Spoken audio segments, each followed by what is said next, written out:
ரிஷபராசிக்கான 2025ஆம் ஆண்டு புத்தாண்டு பலன்கள். குரு பகவான் மே மாதம் 2வது இடத்துக்கு செல்கிறார். சனி பகவான் 10வது இடத்தில் நீடிப்பார். ராகு 11வது இடத்தில், கேது 5வது இடத்தில் அமைந்திருப்பார்.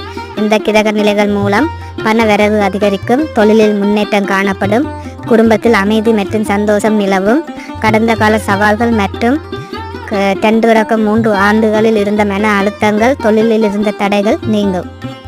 2025இல் புதிய வேலை வாய்ப்புகள் கிடைக்கும், குடும்ப உறவுகள் மேம்படும், கல்யாணம் போன்ற சுப நிகழ்வுகள் நடைபெறும். குரு பகவான் 2வது இடத்தில் இருப்பதால் புதிய முதலீடுகள் நன்மை தரும், தொழிலில் வெற்றிகள் தொடரும். சனி பகவான் 10வது இடத்தில் இருப்பதால் வெளிநாட்டு வேலைகள் மற்றும் வாய்ப்புகள் கிடைக்கும், தொழிலில் மாற்றம் செய்து முன்னேறுவீர்கள். 2025இல் திருமணம், இல்லம் வாங்குதல் போன்ற சுப நிகழ்ச்சிகள் நடக்க வாய்ப்புள்ளது. பரிகாரங்கள்: செவ்வாய் மற்றும் சனிக்கிழமைகளில் கோயிலில் தர்ப்பணை செய்யவும்.